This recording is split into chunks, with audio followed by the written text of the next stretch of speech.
Hey guys! Welcome back to my channel. So I am Leila Lopez. And kung bago ka sa channel ko, don't forget to hit the subscribe button and follow me for more videos. Finally, ito na ang hinihintay nyo guys. So marami din akong viewers na nagtanong when will be the part 2 of your housing loan. So I'm very happy na there are a lot of comments that I received from the viewers. And they were also sharing to me that they're also in the process of building a house. They really wanted to ask, when will be the part 2 of your video? Kasi sinusunod na talaga namin yung process kung papaano. So today guys, what we will be talking about is right after we receive the letter of guarantee. Ngayon, the process will start with the transfer of title and paano ba natin makukuha ang mga loan proceed. So what will be the construction process and what will be the after construction process na gagawin natin. So, kung gusto mong malaman yan lahat and masagot lahat ng katanungan dyan sa mind mo, just stay tuned to my channel and watch this whole video.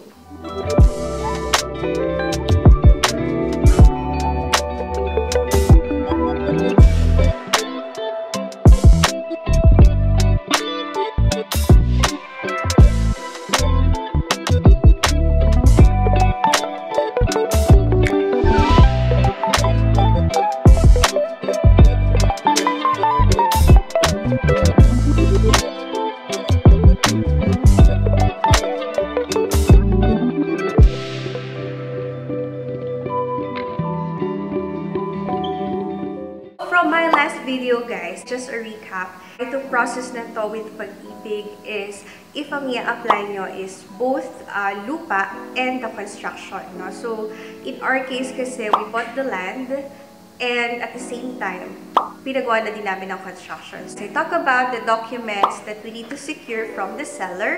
Second one is the construction documents na mga kailangan natin i-secure para mai-apply natin sa Pagibig. Once na makakuha na tayo ng letter of guarantee from Pagibig, we can start the process of transferring the title of the land to sa pangalan naming mag-asawa. So during the transfer of title guys, of course, we also need security na hindi na ibebenta pa ni seller to other buyers yung kanyang lupa. Panghahawakan natin bilang buyer is the deed of sale. So it will be done through the legal process na pinanghahawakan ni buyer na binenta na sa kanya ni seller yung lupa, so hindi na niya pwedeng ibenta ito sa iba. There will be a lot of government agencies na pagdadaanan yun bago ito mai-transfer. So BIR will be involved in paying taxes, at the same time yung amilyar, and make sure that the seller already settled the remaining maintenance fees of the land dun sa subdivision. Don't stress yourself out guys if medyo overwhelming itong mga documents na hihingin sa atin because there are agencies that would provide services like this that will help you with the process, especially if you are employed or you are a full-time businessman and you don't have any time in processing this. Feel free to ask for help. Huwag mo masyadong stressin yung sarili mo kasi merong mga tutulong na tao sa inyo.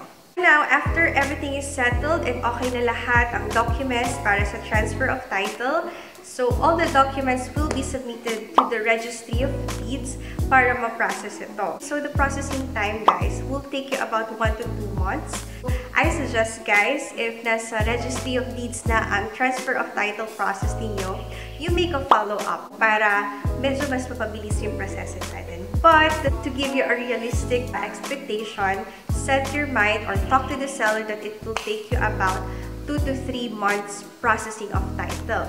That's why you need to negotiate it earlier to the seller of what would happen. The processing time of Pag-ibig will take a little longer than paying it in cash. Take about 5 to 6 months or could take that longer. Especially sa time natin ngayon na medyo unstable because of the pandemic, it can cause lockdown or delays in the documents.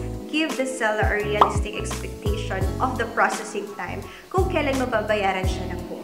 Isang tip ko yan sa inyo guys na make sure that you have a clear negotiation with the seller. Owning a house or buying a land is really not easy. It takes a lot of process and sometimes it's very stressful because During the process, guys, expect that there will be discrepancies, there will be challenges, problems na kakaharapin ninyo. But as long as you and your partner have the cooperation and nagtutulungan kayo, so walang magiging problema. So now, after makuha mo na ang title sa Registry of Deeds, nasa inyo na nakapangalang mag-asawa ang bagong titulo ng lupa na binili ninyo. You need to submit the original title and a certified true copy to Pagibig for evaluation process. So they will give feedback kung may mga kulang pa and whatsoever. If it's okay na, it will just take you about mga 2 to 3 weeks para ma-process yung cheque to pay the whole amount of the land to the seller. Okay guys, the next step that we're going to talk about is paano ang release ng loan proceeds natin. So there will be 4 releases ng proceeds natin. So guys, the first release ng check is payment to the sellers. Kung ano yung nasa deed of sale nyo na amount ng land is yun ang ibibigay sa inyo ni Pagibig. I guess we're done with the seller. If everything is settled, you can go to an attorney and sign papers na you have been completed the payment to the seller and you don't have any liability anymore. So, let's go to the fun part, guys. For me, the exciting part is the start-up of the construction. Kasi eto na, sisimulan na siya, no? Sa hinaba-haba ng proseso from designing the house and the approval of Pagibig. Now, here's the fun part, which is the start of construction. Contractor is a different story or a different person that you have to deal with. So, habang nagta-transfer kayo, guys, ng title, you can already start the construction. Meaning, habang nagpapaka-stress tayo sa mga papers, sa pagta-transfer ng title, pwede na rin magsimula ang construction. So, the contractor will ask for a down payment para makapagsimula na and makabili na sila ng materials to start up the house. So, let's talk about the proceed, kung paano babayaran ni Pagibig si contractor. It will be 3 releases. So, the first release of the loan proceed would be at least 30% accomplishment of the construction or the house. The second one, it really depends. It might be 85 to 90% of the house. And the third one is the completion, of course. Meron na kayo dapat dito sa third one. The last part is hihingan kayo ni Pagibig ng occupancy permit that the house is ready for turnover. Sa kanya i-release yung 10% remaining of the whole loan proceed. The contractor will be the one to ask you na pwede na po tayo magpa-inspect. What I do is I email. Meron pong email ang Pagibig housing loan.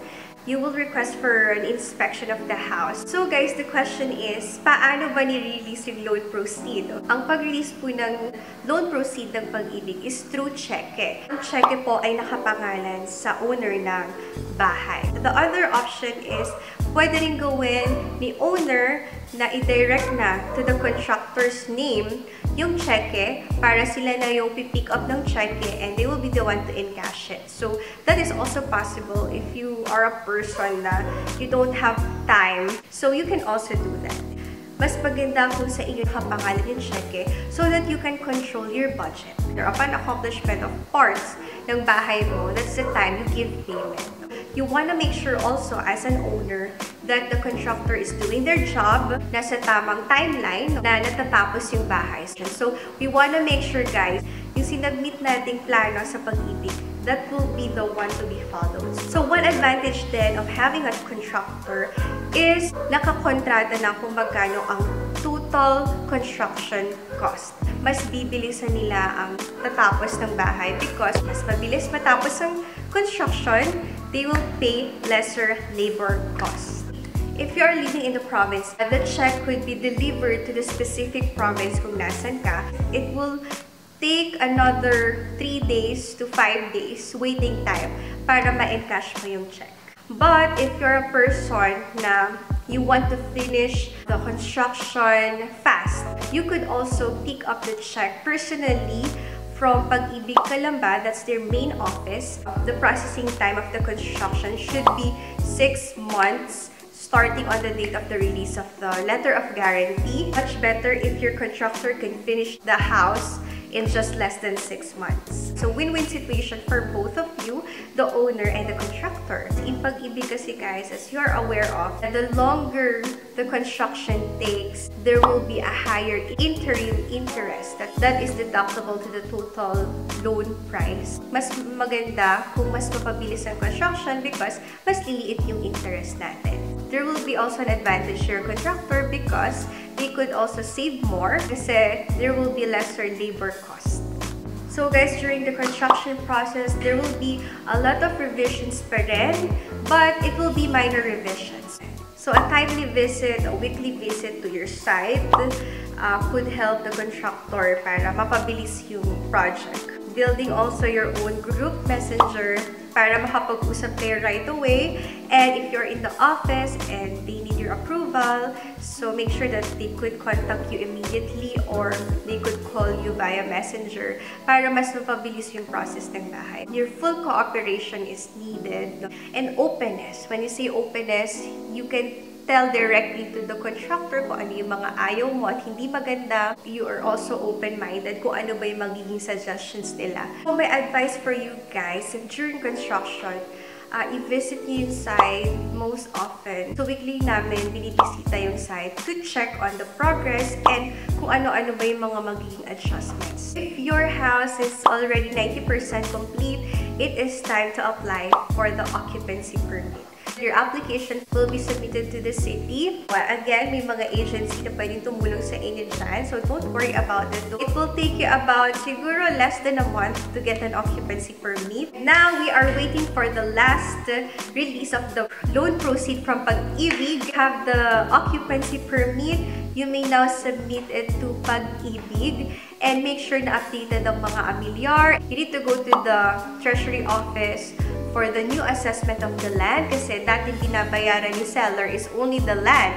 But now, you need to update it to the Treasury Office sa City Hall na yung babayaran mo amilyar ngayon is pareho ng lupa at bahay. And it will be submitted together with the occupancy permit to Pag-ibig para ma-release yung final check para mabayaran natin ang complete si contractor. So from the moment that you will get the final check sa Pag-ibig, they would also tell you when will be the exact date of your due date for your first amortization sa kanila.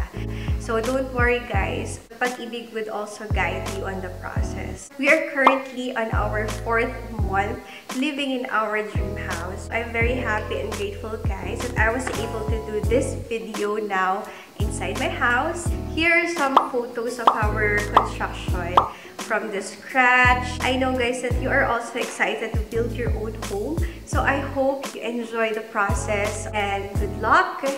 You also want to check my last vlog, which is the house turnover para makita nyo kung paano namin siya ginawa. Thank you for watching and see you soon guys. Bye!